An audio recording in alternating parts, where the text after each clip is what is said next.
अस्सलाम वालेकुम। के ट्रेड वीकली रिकैप के साथ मैं हूं अशाम। इस हफ्ते की मार्केट को देखा जाए तो मार्केट में बहुत ज़्यादा तो हमें गहमा गहमी देखने को नहीं मिली। मार्केट में एक रेंज बाउंड एक्टिविटी ही मोर और लेस शो होती रही। कुछ दिन जो है वो नेगेटिव स्पाइक ज़्यादा रही, लेकिन कुछ दिन हमने ये भी देखा कि पॉजिटिव सेंटिमेंट भी स्लाइट लेवल्स के ऊपर बिल्ड होता रहा साथ साथ। इसकी मेन रीज़न तो ये रही कि एक तो बजट की एंटिसिपेशन थी, बजट अप्रूवल की, तो उसकी वजह से मार्केट में एक थोड़ा सा अंडर प्रेशर हमें सेंटिमेंट देखने को मिला। इन्वेस्टर्स इतनी ज़्यादा पोजीशन नहीं उठा रहे थे। कुछ सेक्टर्स हैं पर्टिकुलरली पावर सेक्टर में हमने देखा, जैसे हपको के अंदर वॉल्यूम्स हमें काफ़ी अच्छे देखने को मिले और उसने मार्केट भी 1 से 2 दिन में जो है वो ड्राइव की अपवर्ड्स की तरफ। लेकिन उसके अलावा अगर ओवरऑल सेंटिमेंट देखा जाए तो मार्केट में इतना ख़ास नज़र नहीं आया। इस हफ्ते की इंडेक्स का हाई 79,300 के करीब हमने देखा, जो कि प्रीवियस हफ्ते की हाई जो तकरीबन 80,000 के करीब था उससे लो रहा, और लो इसका 77,909 के करीब था, जिससे ये एक बात सामने आ जाती है कि इन्वेस्टर्स जो हैं वो बहुत ज़्यादा मार्केट के अंदर इंटरेस्ट शो नहीं कर रहे थे। प्राइमरी रीज़न बीइंग के बजट की अप्रूवल की जो वेटिंग एक पीरियड चल रहा था, उसकी वजह से इन्वेस्टर्स थोड़े से एक बैकफुट पे थे। न्यूज़ साइड पे देखें तो बजट जिसके अप्रूवल की वेट की जा रही थी वो आज जो है वो फाइनली अप्रूव हो गया है, जिसके अंदर जो ज़्यादातर टैक्स के हवाले से इकदाम लिए जा रहे थे, जिसमें सैलरी स्लैब्स जो हैं वो इंक्रीज़ होनी थी। इसके अलावा जो कैपिटल गेन टैक्स है वो नॉन फाइलर्स के लिए इंक्रीज़ किया जाना था 30 से 45%।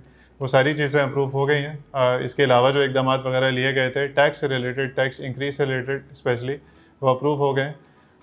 इसके ऑपोजिट एंड पे देखें तो प्राइम मिनिस्टर ने जहां सब्सिडाइज करने की या टैरिफ सब्सिडी देने की जो तजवीज़ दी हुई थी, उसको आईएमएफ ने स्पेशली जो है वो रिजेक्शन एक शो की थी, जिसकी वजह से ये लग रहा है कि बजट के अंदर गोइंग फॉरवर्ड सब्सिडीज़ वगैरह जो हैं वो इतनी इम्प्लीमेंट नहीं की जाएंगी। आईएमएफ ने जो रिसेंटली बजट अनाउंस किया गया था अप्रूवल से पहले, उसके लिए काफ़ी एक स्ट्रॉन्ग अग्रीमेंट शो की थी। रीज़न बीइंग के जिस तरीके से टैक्सेस वगैरह इंप्रूव हो रहे थे, वो वही चीज़ एक इंडिकेट कर रहे हैं कि आईएमएफ ने जो रूल्स एंड रेगुलेशंस पाकिस्तान के ऊपर रखे थे to acquire a new deal, वो आहिस्ता आहिस्ता जो है वो इन न्यू टैक्सेस की वजह से मीट होते रहेंगे।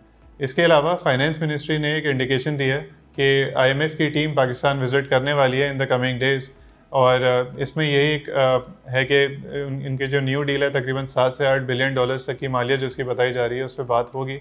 और लाइकनेस यही है, अभी तो खैर कहना फॉर सर्टन थोड़ा मुश्किल है, लेकिन लाइकनेस ज़्यादा ये लग रही है कि ये पाकिस्तान जो है वो डील क्लोज़ कर लेगा। इवन दो ट्रांचेस के अंदर डील ही हमारी क्लोज़ होती है, टुकड़ों के अंदर हमें पाकिस्तान को लोन रिसीव होता है, लेकिन क्योंकि बजट के अंदर जो न्यू टैक्सेस वगैरह इंक्रीज़ किए गए हैं, तो और उस पर आईएमएफ ने एग्रीमेंट भी शो की है, तो इस डील का क्लोज़ होना आगे आने वाले वक्तों में लाइकली लग रहा है। पेट्रोलियम डेवलपमेंट लेवी के हवाले से एक न्यूज़ थी कि जो करंटली 60 पे चल रहा है वो 80 पे इंक्रीज़ किया जाएगा, जिसकी वजह से जो ऑयल की प्राइस, जो पेट्रोल एंड डीजल की प्राइसेस हैं वो इंक्रीज़ होंगी।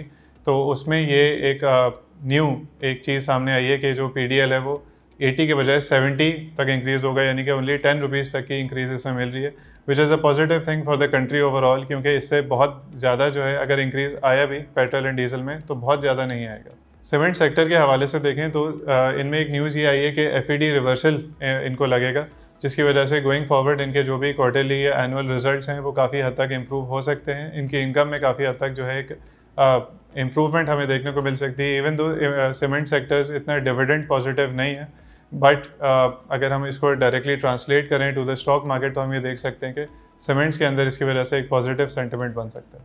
ओजीडीसी के हवाले से इस हफ्ते हमने एक पॉजिटिव न्यूज़ देखी, वो ये थी कि इसको तकरीबन 170 बिलियन रुपीज़ तक के फंड्स रिसीव होंगे, जिसमें से 82 बिलियन जो है वो इसकी प्रिंसिपल अमाउंट है और बाकी जो है वो इसको इंटरेस्ट है। इंटरेस्ट इसको 12 मंथ्स की इंस्टॉलमेंट्स में पे होगा, जो जुलाई 2025 ऑनवर्ड्स इसको पे होना शुरू होगा। ये डायरेक्टली इस तरीके से इम्पैक्ट करेगा, और पॉजिटिव इम्पैक्ट है कि इसके रिजल्ट्स एक तो इम्प्रूव होते रहेंगे, प्लस इसकी जो डिविडेंड इनकम है या डिविडेंड जो इन्वेस्टर्स को ये देंगे उसके अंदर इंक्रीज़ हमें देखने को मिल सकता है।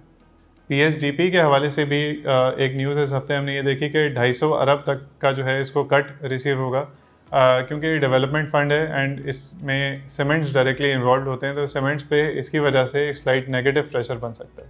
करंट अकाउंट के हवाले से हमने एक न्यूज़ ये देखी, करंट अकाउंट स्लाइट डेफिसिट में गया, रीज़न बीइंग कि डिविडेंड रिपैट्रिएशन काफ़ी ज़्यादा हमें देखने को मिली और इसमें जो मेन रिपैट्रिएशन हुई वो फॉरेनर्स की हैं। फॉरेनर्स भी हम देख रहे थे कि कुछ महीनों से पाकिस्तान स्टॉक मार्केट के अंदर, क्योंकि पाकिस्तान स्टॉक मार्केट एशिया की हाईएस्ट ग्रोथ मार्केट रही है, तो फॉरेन इन्वेस्टमेंट हमें काफ़ी देखने को मिली और उसी के रिज़ल्ट में जो डिविडेंड रिपैट्रिएशन हो रही थी उसकी वजह से करंट अकाउंट के अंदर एक जो है डेफिसिट का फिगर सामने आया। गोइंग फॉरवर्ड नेक्स्ट वीक के हवाले से देखा जाए तो क्योंकि बजट फाइनली अप्रूव हो गया तो मंडे से हमें ये देखने को मिल सकता है कि इन्वेस्टर जो थोड़े बैकफुट पे थे, जो थोड़े हेजिटेंट थे बजट अप्रूवल की वजह से, कौन से टैक्सेस लगेंगे कौन से नहीं लगेंगे, कहाँ सब्सिडीज़ हैं, तो वो फाइनली मार्केट के अंदर एंटर हो सकते हैं। एक सर्टेन चीज़ सामने आ गई है।